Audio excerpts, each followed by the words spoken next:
الحمد للہ وکفیٰ وسلام علی عبادہ الذین اصطفیٰ اما بعد فاعوذ باللہ من الشیطان الرجیم بسم اللہ الرحمن الرحیم وما خلقت الجن والانس الا لیعبدون صدق اللہ العظیم وقد قال النبی صلی اللہ علیہ وسلم اللہم بارک لنا فی رجب وشعبان وبلغنا رمضان او کما قال علیہ الصلاۃ والسلام اللہم صلی علی سیدنا محمد وعلی آل سیدنا محمد وبارک وسلم صلی اللہ علی النبی الامی صلی اللہ علی النبی الامی۔ واجب الاحترام بزرگوں، قابل قدر دینی ایمانی بھائیوں اور بہت ہی عزت و احترام کی مستحق دور بیٹھی سن رہی عزیز ماں اور بہنوں،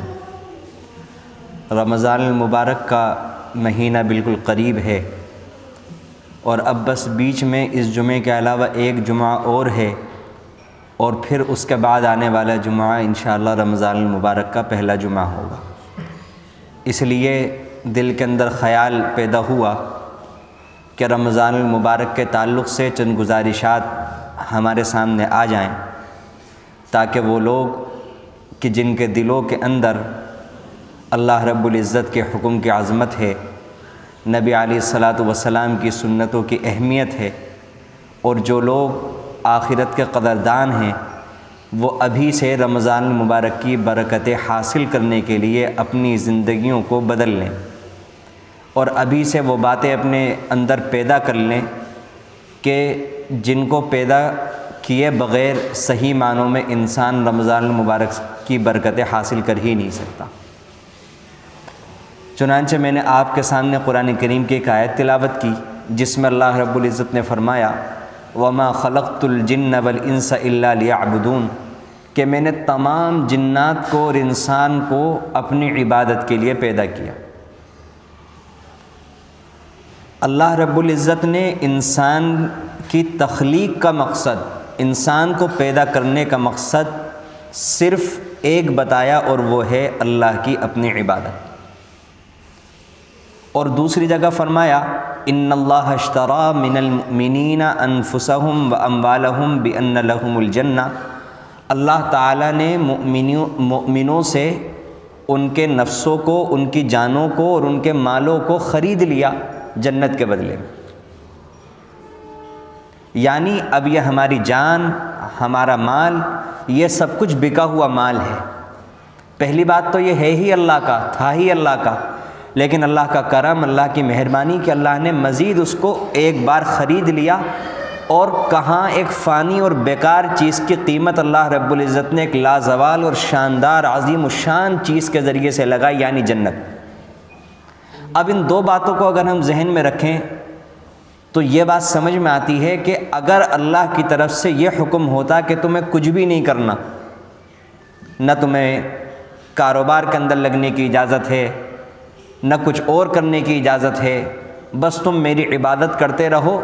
تو پھر یہ حکم اپنی جگہ بالکل ٹھیک ہوتا ہے، اس میں کوئی ناانصافی نہیں ہوتی، کیونکہ وہ ہمارے پیدا کرنے والے ہیں، وہ خالق ہیں، اور خالق ہونے کے بعد انہوں نے ہماری جان کو، ہمارے مال کو جنت کے بدلے میں خرید بھی لیا۔ لیکن اللہ کی رحمت دیکھیں کہ اللہ کو معلوم ہے کہ میں نے انسان کے اندر کیا تقاضے رکھے ہیں، کیا جذبات رکھے ہیں، کیا خواہشات رکھی ہیں۔ اللہ تعالیٰ نے صرف یہی نہیں کہ ان تقاضوں کو، ان خواہشات کو، ان جذبات کو پورا کرنے کی اجازت دی، بلکہ اللہ تعالیٰ نے ان جذبات کو پورا کرنے کا جو داعیہ تھا اور پورا کرنے کا جو طریقہ تھا، اللہ نے اس کو عبادت قرار دے دیا۔ گزشتہ ہفتوں میں یہ موضوع ہمارے سامنے بہت تفصیل کے ساتھ آیا کہ کمانا یہ بھی عبادت ہے، کھانا یہ بھی عبادت ہے، حتیٰ کہ علماء نے لکھا کہ اگر کوئی سنت طریقے کے مطابق بیت الخلاء جائے تو وہ بھی عبادت ہے، سونے سے پہلے کی دعا پڑھ لیں، سو کر اٹھ کر اللہ کا نام لے لیں، یہ بھی عبادت بن گیا۔ غرض یہ کہ اگر انسان کسی بھی کام کو، اپنی ضرورت کو نبی علیہ الصلاۃ والسلام کے طریقے کے مطابق کر لیتا ہے تو اس کا وہی عمل عبادت بن جاتا ہے۔ لیکن ایک چیز وہ ہے کہ جو براہ راست عبادت ہے، یعنی نماز، روزہ، زکوٰۃ، حج، عمرہ، تسبیحات، یہ ساری کی ساری چیزیں براہ راست عبادت ہیں، اور دوسری قسم وہ ہے کہ جو براہ راست عبادت نہیں ہے، اگر اس میں عبادت کی نیت کی جائے، اللہ کے احکامات کو ملحوظ رکھا جائے تو وہ عبادت ہے، نہیں تو وہ عبادت نہیں ہے۔ جیسا کہ سونا اگر سنت کے مطابق ہے، نیت کو ملحوظ رکھتے ہوئے انسان سنت کی نیت رکھتے ہوئے اس کام کو انجام دے رہا ہے تو عبادت ہے، نہیں تو نہیں ہے۔ اسی طرح کاروبار اگر حلال طریقے پر ہو رہا ہے، نیت کو ملحوظ رکھتے ہوئے ہو رہا ہے تو عبادت ہے، اور اگر حرام طریقے پر ہو رہا ہے تو عبادت نہیں ہے۔ تو جب انسان یہ دوسرے درجے کی عبادت کرتا ہے تو اس عبادت میں چونکہ دنیا داری ہوتی ہے، وہ کتنا بھی یاد رکھنا چاہے لیکن اس کا ذہن جب وہ بزنس کرنے کے لیے بازاروں کے اندر جاتا ہے تو دنیا کی چکا چون کو دیکھ کر، دنیا کی رونق کو دیکھ کر کہیں نہ کہیں اس کے دل کے اوپر گرد و غبار آ جاتا ہے۔ اور سال کے 11 مہینوں میں ایسا ہوتا ہے، جو لوگ کمانے والے ہوتے ہیں، کام کرنے والے ہوتے ہیں، کہ ہوتے ہوتے ہوتے ہوتے رمضان کا مہینہ آنے سے پہلے دل کی ایسی حالت ہو جاتی ہے کہ کاروبار اور کمانے کے چکر میں نمازیں بھی بہت آسانی سے فوت ہونے لگتی ہیں، اور دل میں نمازوں کے چھوٹنے کے اوپر کوئی غم یا کوئی قلق بھی نہیں ہوتا۔ دل کی کیفیت ایسی ہو جاتی ہے، دل پر اتنا گرد و غبار آ جاتا ہے۔ اللہ تعالیٰ نے اسی گرد و غبار کو صاف کرنے کے لیے، اس قلب کی دل کی کیفیت کو بدلنے کے لیے، پھر دوبارہ جیسی رمضان المبارک کے مہینے میں کیفیت ہوا کرتی تھی ویسی کیفیت بنانے کے لیے اللہ تعالیٰ ہر 11 مہینوں کے بعد ایک مہینہ اپنے فضل و کرم سے ہم سب کو نصیب فرماتے ہیں۔ اسی مہینے کو رمضان کہا جاتا ہے کہ بندو تم سے کمانے میں یقیناً کوتاہیاں ہو گئیں، نمازیں جیسی پڑھنی چاہیے تھی تم نہیں پڑھ سکے، یا تو نماز کے تارک ہوئے، یا بے وقت نماز ادا کر لی، یا بغیر جماعت کے نماز ادا کر لی، یا نماز میں جیسا دل لگانا چاہیے تھا، سنتیں جتنے اہتمام سے ادا کرنی چاہیے تھی اتنے اہتمام سے ادا نہیں کر سکے، گناہ بھی ہو گئے تم سے رمضان کے علاوہ۔ چلو اب ایک مہینہ ہم تمہیں ایسا دیتے ہیں اپنے فضل و کرم سے کہ تمہارے سینے میں جتنا بھی گرد و غبار ان 11 مہینوں میں تمہارے دل پر جتنی بھی گندگیاں آئی ہوں گی، تمہاری روح جتنی بھی زیادہ گندی ہوئی ہوگی، اس ایک مہینے کو اگر نبی علیہ الصلوۃ والسلام کے طریقے کے مطابق، ہمارے حکم کے مطابق گزار لو گے تو تم بالکل صاف ستھرے ہو جاؤ گے، تمہارے گناہ بھی بخش دیے جائیں گے، تمہارا معاملہ بھی اللہ کی طرف سے ٹھیک ہو جائے گا، تمہیں رحمتیں بھی نصیب ہو جائیں گی، جہنم سے آزادی بھی مل جائے گی، جنت والوں میں اللہ تعالیٰ تمہارا نام بھی شامل فرما دیں گے، تمہاری حاجت و ضرورتیں بھی پوری فرما دیں گے، بس شرط یہ ہے کہ رمضان کو جیسا گزارنا چاہیے ویسے گزاریں۔ علماء نے لکھا کہ رمضان المبارک کے مہینے کو باقی 11 مہینوں کے ساتھ وہ فضیلت ہے جو فضیلت حضرت یوسف علیہ الصلوۃ والسلام کو اپنے 11 بھائیوں کے ساتھ تھی۔ 11 بھائیوں کی غلطی یوسف علیہ السلام کی وجہ سے 12ویں بھائی کی وجہ سے اللہ نے معاف کر دی۔ اسی طرح اگر اس مہینے کو کوئی طریقے کے مطابق، نبی علیہ الصلوۃ والسلام کے طریقے کے مطابق، آپ کی ہدایات کے مطابق گزار لے تو اس مہینے کی برکت سے اللہ تعالیٰ سال کے 11 مہینوں کی غلطیوں اور لغزشوں کو معاف فرما دیتے ہیں۔ اس مہینے کو یوسفی نسبت حاصل ہے۔ اب یہ مہینہ کتنا عظیم الشان ہے، آپ اس سے اندازہ کیجئے کہ جب یہ مہینہ آنے والا ہوتا ہے تو اللہ تعالیٰ فرشتوں کو حکم دیتے ہیں کہ جنت کو تیار کرو۔ کتنی عجیب بات ہے، ہم غور نہیں کرتے حدیث پر کہ جنت تو ایسی ہے کہ اللہ کے نبی صلی اللہ علیہ وسلم نے فرمایا کسی آنکھ نے آج تک ایسی نعمت کو نہیں دیکھا جیسی نعمت جنت کے اندر موجود ہے، بلکہ آگے بڑھ کر یہ فرمایا کسی کے دل کے اوپر وسوسہ بھی نہیں گزرا، خیال بھی نہیں ہوا، ہماری خیال کی بھی بلندی وہاں تک نہیں پہنچتی جہاں تک جنت کی نعمتیں پہنچی ہوئی ہیں۔ اس کے بعد اللہ تعالیٰ حدیث میں آتا ہے کہ ایک رمضان سے لے کر اگلے سال تک اللہ تعالیٰ اس کو رمضان کے لیے سجواتے ہیں، 11 مہینوں تک اللہ تعالیٰ اسے سجواتے ہیں رمضان کے لیے۔ اور جب رمضان کا مہینہ آتا ہے تو جنت کی حوریں بھی گیت گانے لگتی ہیں اور جنت کے داروغے سے سوال کرتی ہیں کون سا مہینہ ہے، پھر خود ہی کہتی ہیں اچھا یہ رمضان المبارک کا مہینہ ہے۔ اللہ تعالیٰ جنت کے دروازوں کو کھلوا دیتے ہیں، جہنم کے دروازوں کو بند کروا دیتے ہیں، اللہ تعالیٰ رمضان المبارک میں شیاطین کو قید کروا دیتے ہیں۔ بہرحال اس ہفتے میرا یہ موضوع نہیں ہے، میں یہ کہنا چاہ رہا ہوں کہ رمضان المبارک کے استقبال کی تیاری زمین پر نہیں، رب العالمین آسمانوں میں بھی کروا رہے ہیں۔ یہ رمضان کے استقبال کی تیاریاں ہو رہی ہیں کہ یہ عظیم الشان مہینہ شروع ہونے والا ہے۔ ادھر اللہ تعالیٰ کا یہ عمل، ادھر نبی صلی اللہ علیہ وسلم کا یہ عمل ہے کہ رمضان المبارک سے 2 مہینے پہلے، یعنی رمضان المبارک سے پہلے والا مہینہ شعبان، اس سے پہلے والا مہینہ رجب، جب رجب کا مہینہ شروع ہوتا تو آپ یہ دعا فرمانا شروع فرما دیا کرتے تھے، اللہم بارک لنا فی رجب و شعبان و بلغنا رمضان۔ اے اللہ آپ ہمارے لیے رجب اور شعبان میں برکت فرما دیجئے، یعنی اے اللہ جب آپ اتنے قریب لے آئے ہیں، رجب تک پہنچا دیا ہے اپنے فضل و کرم سے، تو ابھی مت بلائیے گا مجھے، آپ رمضان تک کی مہلت دے دیجئے اور مجھے رمضان تک پہنچا دیجئے۔ حیرت ہوتی ہے کہ اللہ کے نبی صلی اللہ علیہ وسلم زندگی کی برکت کے لیے دعا مانگ رہے ہیں، رمضان کتنی عظیم الشان چیز ہے۔ اور ہم دنیا میں دیکھتے ہیں کہ ہمارے یہاں تقریب ہوتی ہے، شادی بیاہ کا موقع ہوتا ہے، مہینوں پہلے سے تیاریاں شروع ہوتی ہیں۔ اگر ہمارے یہاں کوئی عظیم الشان مہمان آنے والے ہوتے ہیں تو گھر میں پینٹ بھی ہم کرواتے ہیں، گھر میں ہم چادریں بھی نہیں لے کر کے آتے ہیں، برتن بھی ہم نئے لے کر کے آتے ہیں، دسترخوان بھی ہم نئے لے کر آتے ہیں، ہر چیز کو بدلنے کی کوشش کرتے ہیں، کیونکہ ایک عظیم الشان مہمان ہمارے گھر میں آنے والا ہے، یا ہمارے گھر میں شادی کی تقریب منعقد ہونے والی ہے، تو لہذا ہمارا دل چاہتا ہے کہ جتنی چیزیں ہمارے اختیار میں کہ ہم بدل دیں، سب بدل لیتے ہیں۔ تو بالکل اسی طرح کچھ یہی معاملہ ہے کہ زمین سے لے کر آسمانوں تک جب رمضان المبارک کا مہینہ آنے والا ہوتا ہے، ایک ہلچل سی مچ جاتی ہے، اور اللہ تعالیٰ جنت کو بدلواتے ہیں، اللہ تعالیٰ جنت کو سجواتے ہیں، اور زمین کے اندر اللہ کے نبی صلی اللہ علیہ وسلم کا یہ عالم ہے کہ آپ کے معمولات میں نمایاں تبدیلیاں واقع ہو جاتی ہیں، اور آپ دعا فرمانے لگتے ہیں، اللہ ہمارے لیے رجب اور شعبان کے مہینوں میں برکت عطا فرما۔ اللہ تعالیٰ استقبال فرما رہے ہیں، وہاں تبدیلی ہو رہی ہے، نیچے زمین میں اس کائنات کے سب سے بڑے متقی، سب سے بڑے پیغمبر، سب سے چہیتے اور لاڈلے پیغمبر جناب محمد رسول اللہ صلی اللہ علیہ وسلم کے اعمال میں تبدیلیاں ہو رہی ہیں،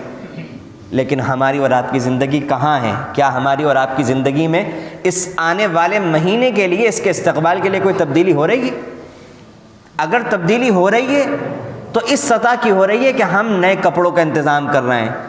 ہم کھانے پینے کے ذخیرے اکٹھے کرنے کا انتظام کر رہے ہیں، ہم گھر کے اندر کھانے پینے کی چیزوں کا اسٹاک کر رہے ہیں، ہم گھر کے اندر صفائیاں کر رہے ہیں۔ یہ ساری چیزیں بھی اپنی جگہ ٹھیک ہیں، لیکن میرے عزیزوں، قابل احترام بزرگوں، مجھے کہنے کی اجازت دیں، ان باتوں کا اللہ کی عبادت سے اور اللہ کی رضا سے کیا تعلق ہے؟ یہ تو اپنے پیٹ کا مسئلہ حل ہو رہا ہے، اپنے شوق پورے ہو رہے ہیں۔ استقبال رمضان اگر مجھے اور آپ کو کرنا ہے تو ہم کس طریقے پر کریں گے؟ کیا اچھے کھانوں میں اور اضافہ کر کے کریں گے؟ کیا اچھے شربت اور پینے لگیں، اس کے ذریعے سے اللہ رب العزت کی رضا حاصل ہوگی؟ یا اللہ رب العزت کی رضا عبادات کی زیادتی سے ہوگی، اپنے دل کو بدلنے سے ہوگی، گناہوں کے چھوڑنے سے ہوگی؟ تو اس لیے میرے عزیزوں، قابل احترام بزرگوں، اللہ کے نبی صلی اللہ علیہ وسلم جب کسی بھی مہینے کا چاند ہوتا تھا تو اللہ کے نبی صلی اللہ علیہ وسلم دعا فرمایا کرتے تھے، اللہم احللہ علینا بالیمن والایمان والسلامت والاسلام والتوفیق لما تحب وترضى ربی وربک اللہ۔ اے اللہ اس کو ہمارے اوپر ایمان کے ساتھ، سلامتی کے ساتھ، اسلام کے ساتھ اگائیے گا، اور جن اعمال سے آپ خوش ہوتے ہیں، جن اعمال کو آپ پسند کرتے ہیں، ان کی توفیق کے ساتھ اگائیے گا۔ اے چاند میرا رب اور تیرا پروردگار دونوں ایک ہیں، یعنی اللہ ہے۔ آپ عام دنوں کے چاند کا بھی بہت اہتمام فرماتے تھے، اور شعبان کے مہینے میں تو اللہ کے نبی صلی اللہ علیہ وسلم صحابہ کو بھی تاکید فرمایا کرتے تھے کہ شعبان کے دنوں کو گنو، اس کو شمار کرو، اس کے چاند کا خیال رکھو۔ کیوں؟ کیونکہ شعبان کے اوپر رمضان کی آمد کا، رمضان کی شروعات کا دار و مدار ہے۔ کس کس طریقے پر دیکھا جائے کہ اللہ کے نبی صلی اللہ علیہ وسلم نے اس ماہ مبارک کا استقبال کیا ہے۔ اس کا استقبال نئے کپڑوں سے نہیں ہوگا، اس کا استقبال اچھے کھانوں سے نہیں ہوگا، اس کا استقبال اچھی پینے کی چیزوں سے نہیں ہوگا، اس کا استقبال نئے دسترخوان سے نہیں ہوگا، نئے پینٹ سے نہیں ہوگا، اس کا استقبال تو گناہوں کے چھوڑنے سے ہوگا، اس کا استقبال تو ہماری زندگیوں میں تبدیلیوں سے ہوگا، اس کا استقبال تو ہماری زندگیوں میں نیک اعمال کے اضافے سے ہوگا۔ تو اس لیے میرے عزیزو، قابل احترام بزرگوں، اللہ کے نبی صلی اللہ علیہ وسلم کی اس دعا سے یہ اندازہ ہوتا ہے اللہم بارک لنا والی، کہ مثال کے طور پر جیسے کبھی ہمارے ساتھ ایسا اتفاق ہوتا ہے کہ ہمارے گھر میں کوئی تقریب بھی ہے، کوئی شادی کا موقع بھی آنے والا ہے، ہمیں کوئی ضروری سفر بھی درپیش آ گیا، اب انسان کی کوشش یہ ہوتی ہے نہ میں سفر چھوڑوں نہ میں شادی چھوڑوں. تو کچھ بالکل اسی طرح اللہ کے نبی صلی اللہ علیہ وسلم کا سا انداز محسوس ہو رہا ہے اس دعا سے کہ اللہ کے نبی صلی اللہ علیہ وسلم اشتیاق سے محبت سے اللہ سے دعا فرما رہے ہیں, اے اللہ رجب اور شعبان میں میرے لیے برکت فرما دیجئے اور ہمیں رمضان تک پہنچا دیجئے. تو اس لیے میرے عزیزو ہمیں بھی رمضان کا استقبال کرنا چاہیے اور رمضان کے لیے ہمیں اپنے آپ کو تیار کرنا چاہیے. آپ اس سے اندازہ کریں کہ رمضان المبارک کے مہینے کے آنے سے پہلے اللہ تعالیٰ نے اللہ کے نبی صلی اللہ علیہ وسلم نے شعبان میں صحابہ کرام کو جمع فرمایا اور فرمانے لگے قد اضلکم شہر عظیم, تم پر ایک عظیم الشان مہینہ سایہ کرنے والا ہے. آپ اندازہ کریں رمضان المبارک کی عظمت اللہ کے نبی صلی اللہ علیہ وسلم کے دل میں کتنی. قد اضلکم شہر عظیم, یہ نہیں فرمایا اگلا مہینہ رمضان کا مہینہ ہے یا اگلا مہینہ رمضان کا مہینہ آنے والا ہے, نہیں, تم پر ایک عظیم الشان مہینہ سایہ فگن ہونے والا ہے, سایہ کرنے والا ہے. جو انسان دھوپ میں پریشان ہو رہا ہو اچانک سے اسے ٹھنڈا سایہ مل جائے تو اس کو سایہ کی کتنی قدر ہوتی ہے. اللہ کے نبی نے ایک چھوٹے سے جملے کے ذریعے سے اشارہ فرمایا کہ سال کے 11 مہینوں میں جو لوگ گناہوں سے پریشان ہوں, جو لوگ پریشانیوں سے الجھنوں سے دوچار ہوں, اللہ کے فضل و کرم سے عظیم الشان مہینہ ان پر سایہ کرنے والا ہے. اب انشاءاللہ اللہ نے چاہا تو گناہوں سے عافیت نصیب ہوگی, بلاؤں سے مصیبتوں سے جان چھٹنے والی ہے. یہ عظیم الشان مہینہ ملنے والا ہے. مبارکن, وہ مبارک ہے, اس کے اندر اللہ کی طرف سے برکتیں برسائی جاتی ہیں. وہ ایسا مہینہ ہے شہر فیہ لیلۃ خیر من الف شہر, وہ ایسا عظیم الشان مہینہ ہے کہ اس میں اللہ تعالیٰ نے ایک رات رکھی ہے جو 1000 مہینوں سے بہتر ہے, جسے لیلۃ القدر کہا جاتا ہے. اولہ رحمت, اس کا اول حصہ رحمت ہے. ووسطھا مغفرہ, اور اس کا دوسرا حصہ مغفرت ہے. وآخرہ عتق من النار, اور اس کے آخری حصہ جہنم سے آزادی کا ہے. یہ اللہ کے نبی صلی اللہ علیہ وسلم نے رمضان المبارک کا مہینہ آنے سے پہلے شعبان میں صحابہ کرام کی ذہن سازی کی ہے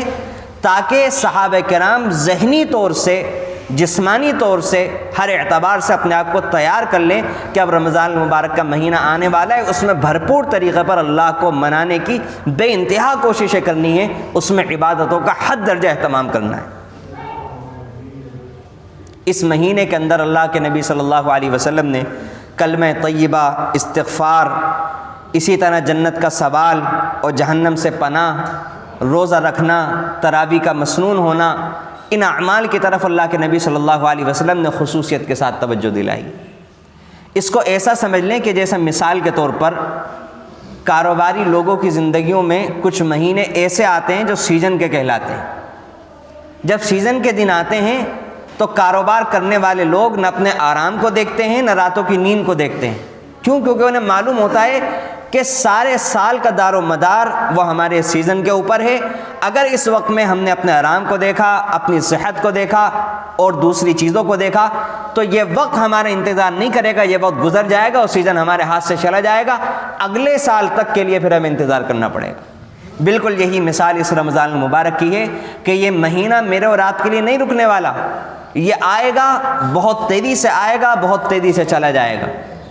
جن لوگوں کی قسمت میں, مقدر میں اللہ نے سعادت لکھی ہوئی ہوگی, وہ اس مہینے میں اپنے سعادت کو, اپنے مقدر کو چمکوا لیں گے. وہ اپنے لیے رزق کے فیصلے کروا لیں گے, وہ اپنے لیے عافیت کے فیصلے کروا لیں گے, وہ اپنی گھریلو الجھنوں سے نجات حاصل کر لیں گے, وہ اللہ کی محبت حاصل کر لیں گے, وہ اپنے قلب کی ساری کدورت, ساری ظلمت, ساری سیاہی کو اللہ سے دعاؤں کے ذریعے سے ختم کروا لیں گے. وہ اس مہینے میں اللہ سے اپنا خصوصی تعلق منا لیں گے. وہ اس مہینوں میں فرشتوں کی دعاؤں کے مستحق بن جائیں گے. وہ اس مہینے میں اللہ کی خصوصی نظر, اللہ کی خصوصی رحمت, اللہ کے خصوصی پیار اور محبت کو حاصل کر لیں گے. سب کچھ کر لیں گے.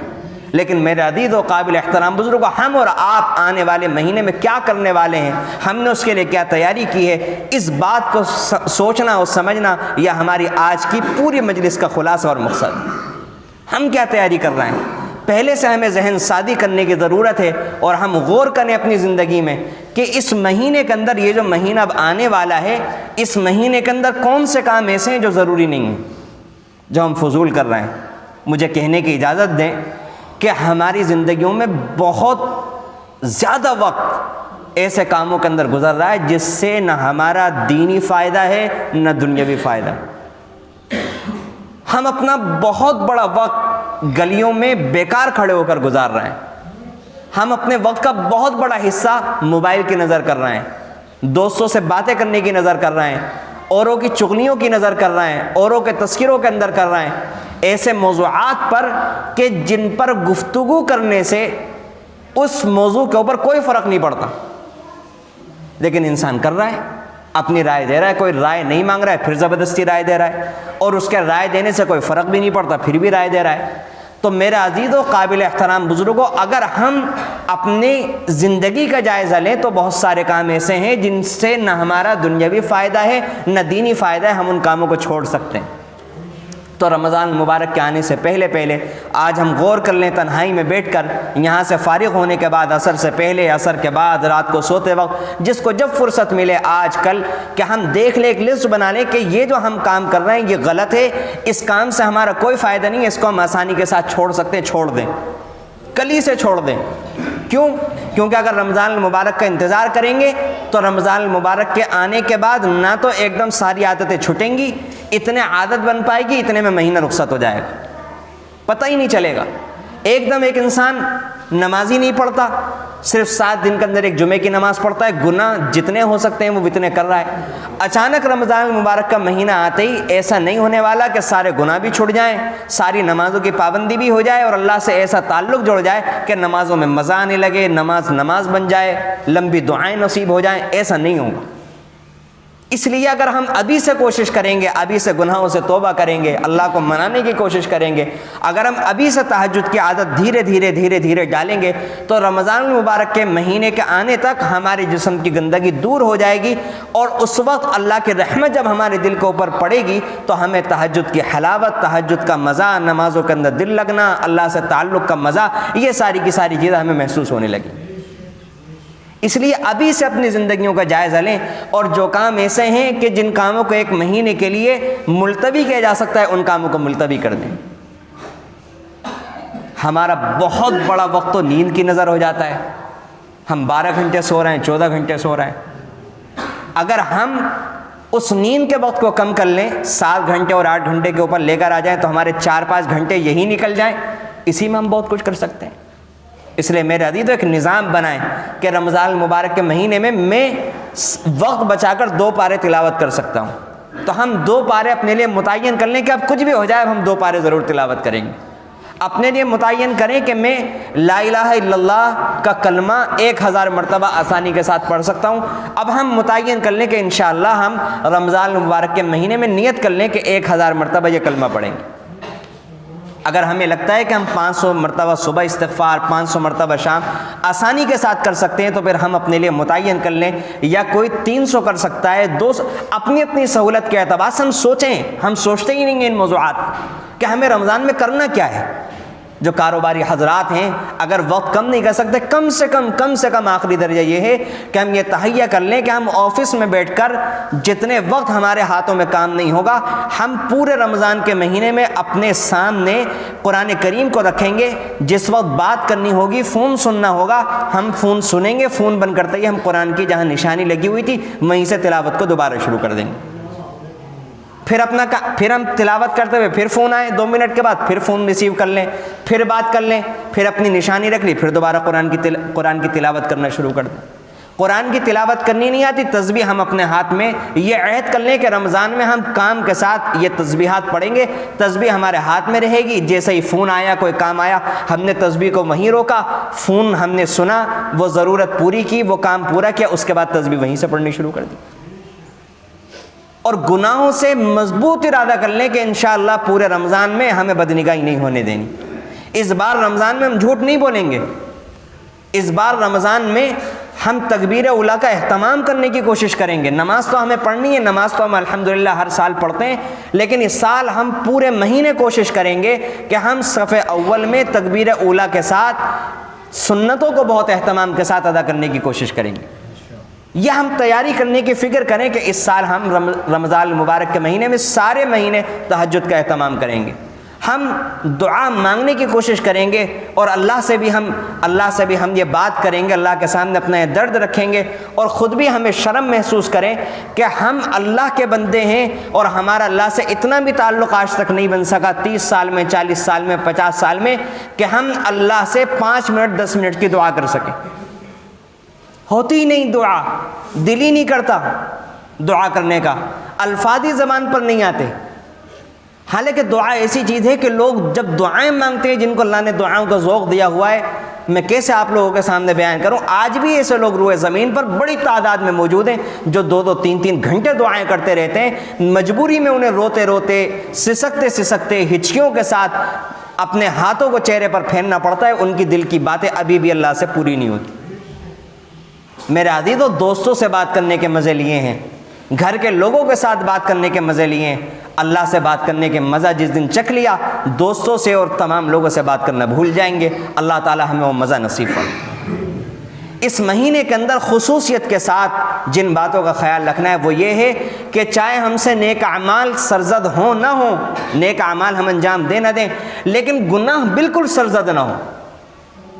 میں نے شب برات کے موقع پر بھی بیان کیا تھا، مبارک وقتوں میں، مبارک گھڑیوں میں، مبارک مقامات میں گناہ کرنا اور زیادہ سنگین ہوتا ہے۔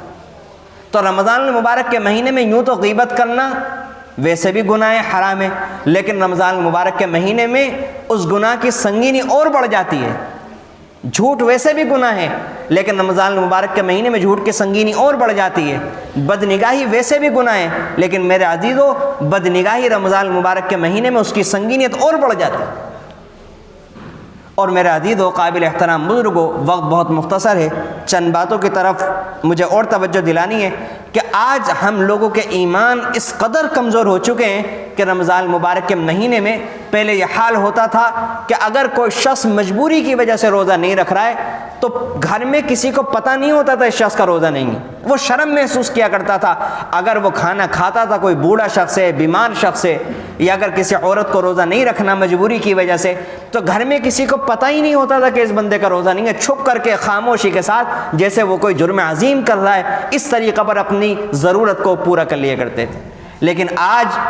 دل اس قدر سخت ہو چکے ہیں، ایمان اتنے کمزور ہو چکے ہیں کہ ستم بالائے ستم بہت سارے مرد روزہ نہیں رکھتے اور اپنے گھر کی عورتوں سے تازے کھانے بنوا کر دونوں وقت میں وہ کھاتے۔ کہاں کی بے شرمی ہے، کہاں کی بے غیرتی۔ تو اس لیے میرے عزیز و قابل احترام بزرگوں، اس مہینے میں ہر ایک کو، گھر کے ایک ایک فرد کو روزہ رکھنا چاہیے۔ اور اس مہینے میں دوسری بات کا، اس کا بھی خیال رکھنے کی ضرورت ہے کہ آج رمضان المبارک کا مہینہ آ جاتا ہے اور ٹی وی بند نہیں ہوتا۔ پہلے کم سے کم اتنا احترام ہمارے دلوں کے اندر رمضان کا باقی تھا، ہر انسان سمجھتا تھا کہ یہ عظیم الشان مہینہ ہے، ٹھیک ہے ہم گنہگار ہیں، ہم نیکیاں نہیں کر پا رہے، ہم تہجد نہیں پڑھ پا رہے، ہم اشراق و چاشت توابین کی پابندی نہیں کر پا رہے، ہم تسبیحات نہیں کر پا رہے، کم سے کم ہم گناہ تو نہ کریں۔ آج تو سر عام علی الاعلان رمضان المبارک کے مہینے میں جس کا جو سیریل چل رہا ہے وہ سیریل چھوڑنے کو تیار نہیں ہے، جس کی جو فلم چل رہی ہے وہ فلمیں چھوڑنے کو تیار نہیں ہے۔ اس لیے میرے عزیز و قابل احترام بزرگوں، اپنی آخرت کی فکر کریں، ہم اپنی آخرت کی فکر کریں، اپنی قبر کو یاد کریں۔ یہ رمضان المبارک کی بے احترامی یا قیامت کے دن اور اپنی قبر میں جانے کے بعد بہت بھیانک، بہت نتیجے کا اعتبار سے بہت خطرناک ثابت ہونے والی ہے۔ اس لیے رمضان المبارک کا بھرپور احترام کریں، ابھی سے اللہ سے دعا مانگنی شروع کر دیں کہ اے اللہ اس رمضان المبارک کو ایسا گزروا دیجیے جیسا آج سے پہلے کبھی نہ گزرا۔ اللہ سے اپنی دعاؤں میں ایک دعا یہ بھی شامل کر لیں، اے اللہ اس مہینے کے اندر جس طریقے سے اس مہینے کو گزارنا چاہیے، نیکیاں کرنی چاہیے، گناہوں سے بچنا چاہیے، اللہ ہمارے لیے مشکل ہے گناہوں سے بچنا، نیکیاں کرنا، آپ کے لیے نیکیوں کی توفیق دینا، گناہوں سے بچانا آسان ہے۔ اللہ اپنے آپ کو ہم آپ کے حوالے کرتے ہیں، اپنی مرضی کے مطابق اس رمضان کو گزروا دیجیے۔ اللہ سے دعا کریں، رمضان کی عظمت دل میں بٹھائیں، اور جیسے کوئی عظیم الشان مہمان آنے والا ہوتا ہے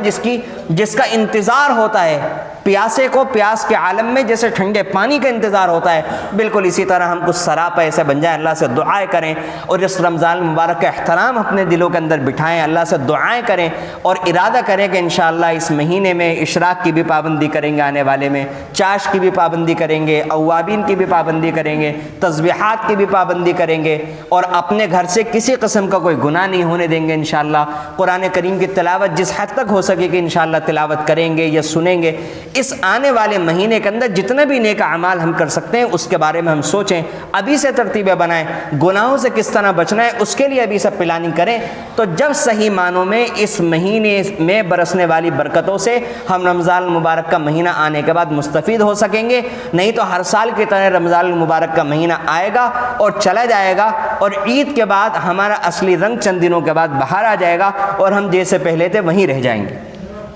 اور اگر ہم نے رمضان المبارک کے مہینے کو اس طریقے پر گزار لیا اور کوئی بندہ مضبوط ارادہ کر لے یا کوئی اللہ کی بندی مضبوط ارادہ کر لے کہ نہیں اس رمضان کے بعد مجھے اپنی زندگی کو بدلنا ہے، رب کعبہ کی قسم یہ رمضان المبارک کا مہینہ ہر سال ہزاروں لاکھوں بندے بندیوں کو بدلنے کا ذریعہ بنتا ہے، لیکن سوال یہ ہے کہ میں اس میں کیوں نہیں ہوں؟ میرا دل ایسا کیوں پتھر کا ہو چکا ہے کہ رمضان کا مہینہ جیسے ہی جاتا ہے تو عید کے دن سے میری نمازیں کیوں چھوٹ جاتی ہیں؟ میں جیسا رمضان سے پہلے تھا ویسا کیوں ہو جاتا ہوں؟ اس کی وجہ اگر ہم تلاش کریں گے تو رمضان کو جیسا گزارنا چاہیے تھا، دوا کو جیسا کھانا چاہیے تھا ویسے ہم نے نہیں کھایا، ڈاکٹر کی ہدایت کے مطابق نہیں کھایا، اس لیے دوا کا جیسا اثر ہونا چاہیے تھا ویسا اثر نہیں ہو سکا۔ اس لیے ابھی سے ارادہ کر لیں کہ رمضان کا پورا احترام کرنا ہے، اعمال کی زیادتی کرنی ہے انشاءاللہ، گناہوں سے اپنے آپ کو بچانا ہے، اور اس دعا کو یاد کر کے اگر عربی میں یاد نہ ہو تو ہم اردو میں ہی آج سے اس دعا کا اہتمام کریں کہ اللہ ہمارے لیے اس مہینے میں برکت فرما اور ہمیں رمضان تک پہنچا دیجئے اور اس میں نیک اعمال کی توفیق دے دیجئے۔ اللہ تعالیٰ سے دعا ہے کہ اللہ تعالیٰ ہمیں ان باتوں پر عمل کی توفیق عطا فرمائے۔ آمین۔ وآخر دعوانا الحمدللہ۔